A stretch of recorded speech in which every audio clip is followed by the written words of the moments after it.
नवरात्री उपवासाचे महत्त्वाचे 20 नियम. 9. दुर्मिळ तोडगे. 3 ऑक्टोबरपासून नवरात्रीला सुरुवात होणार आहे. नवरात्रीच्या दिवशी देवी दुर्गेची पूजा केली जाते. या काळात देवीच्या 9 वेगवेगळ्या रूपांची पूजा केली जाते.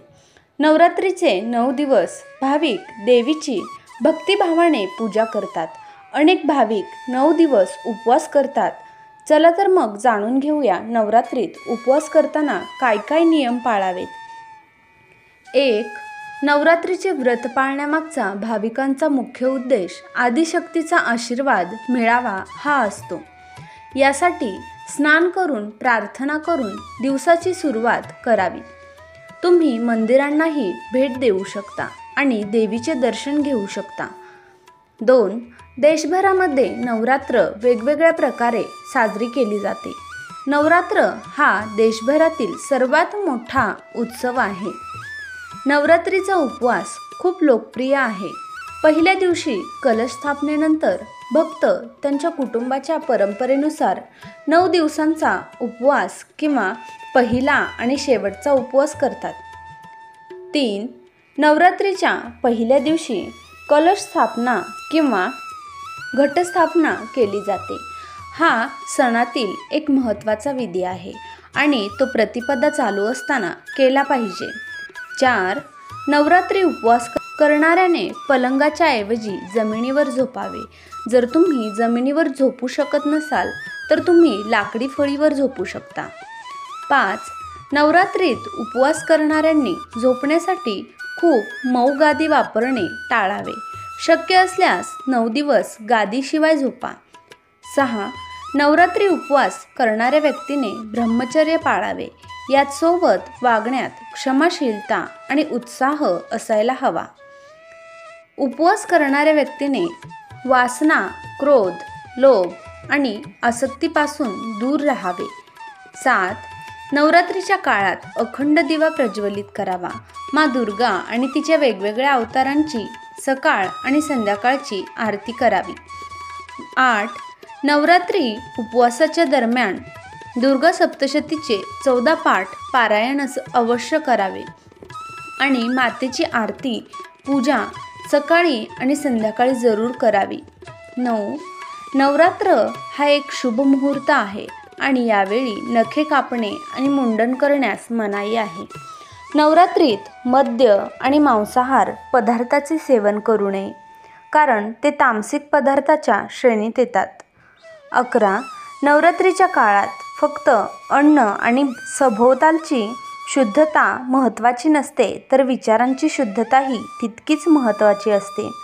इतरांबद्दल नकारात्मक गोष्टी बोलणे आणि विचार करणे आणि गॉसिपिंग टाळले पाहिजे.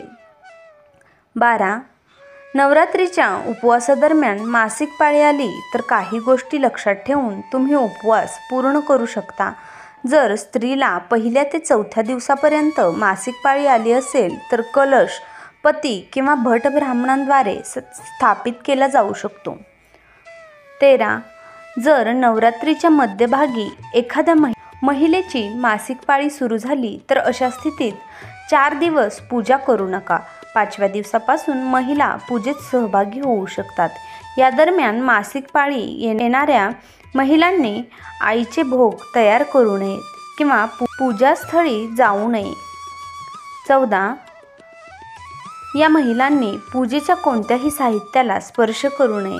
जर महिला 5व्या दिवशी मासिक पाळीमध्ये राहिली तर तिने कन्यापूजा किंवा हवन करू नये. या दरम्यान कन्यापूजन आणि हवन कुटुंबातील कोणत्याही सदस्याद्वारे केले जाऊ शकते.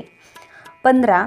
जर तुम्ही सप्तमी, अष्टमी किंवा नवमीला व्रत सोडत असाल तर कन्यापूजन करून 9 मुलींना खाऊ घाला आणि त्यांना दक्षिणा द्या तरच उपवासाचे फळ मिळते. 16. तुमच्या उपवासाच्या जेवणात चुकूनही पांढरं मीठ वापरू नका. गहू, तांदूळ यांसारख्या धान्यांपासून दूर राहा. कांदा, लसूण यांसारखे तामसी पदार्थ टाळा. शेंगा, डाळी, तांदूळ, मैदा आणि रवा यांचे सेवन करू नका. 17. नवरात्रीचा उपवास सात्विक आहार राखून संतुलित केला पाहिजे. या आहारामध्ये मांसाहार, जास्त तळलेले आणि प्रक्रिया केलेले पदार्थ टाळणे आणि ताजी फळे खाणे, हंगामी भाज्या खाणे समाविष्ट आहे.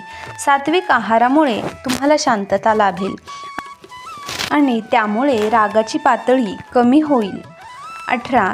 नवरात्रीच्या उपवासात बहुतेक लोक भाज्यांचे सेवन करतात, जसे की बटाटे, रताळे, भेंडी, सुरण, लिंबू, कच्चा किंवा अर्धा पिकलेला भोपळा, कच्चा भोपळा, टोमॅटो, काकडी, गाजर इत्यादी. 19. नवरात्रीत शेवटचा उपवास नवमीला असतो. संध्याकाळी आरती करून नंतर घट हलवून देवीला नैवेद्य दाखवून 5 परड्या भरून उपवास सोडला जातो. 20. दुर्गा आणि राक्षस महिषासूर यांच्यात झालेल्या प्रमुख युद्धाशी संबंधित हा सण आहे. वाईटावर चांगल्याचा विजय साजरा केला जातो. हे 9 दिवस देवी दुर्गा आणि तिच्या नवदुर्गांना समर्पित आहेत. प्रत्येक दिवस देवीच्या अवताराशी संबंधित आहे. नवरात्रीच्या पहिल्या दिवशी हे उपाय करा. 1. शारदीय नवरात्रीच्या पहिल्या दिवशी घरामध्ये कलश अवश्य स्थापित करा. याने घरात देवीचे आगमन होतं आणि ती प्रसन्न होते. 2. कलश स्थापना केल्यानंतर अखंड ज्योत प्रज्वलित करून व्रताचा संकल्प घ्यावा. याने दुर्गा माता अत्यंत प्रसन्न होते आणि भक्ताला आशीर्वाद देते. पारिजातक ही वनस्पती दुर्गादेवीला अतिशय प्रिय आहे. नवरात्रीच्या पहिल्या दिवशी घराच्या बागेत पारिजातकाचे रोप लावल्याने दुर्गादेवी प्रसन्न होते आणि घरात सुख, समृद्धी आणि शांती नांदते. 4.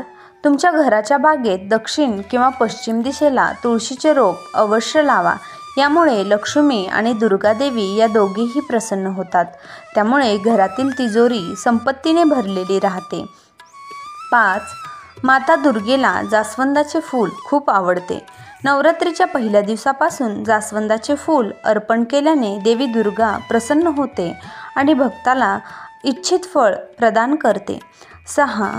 कुटुंबातील सदस्यांची तब्येत सतत बिघडत असेल तर महानवमीच्या दिवशी दुर्गा मातेचे ध्यान करताना आग्नेय दिशेला म्हणजेच आग्नेय कोपऱ्यात तुपाचा दिवा लावावा. हा उपाय केल्याने रोगांपासून मुक्ती मिळते आणि उत्तम आरोग्याचे वरदान मिळते. याशिवाय हा उपाय तुम्हाला तुमच्या शत्रूवर विजय मिळवून देतो. 7. इच्छा पूर्ण करण्यासाठी हे उपाय करा. तुमची इच्छा पूर्ण करण्यासाठी तुम्ही महानवमीच्या दिवशी दुर्गा सप्तशतीचे पठण केले पाहिजे.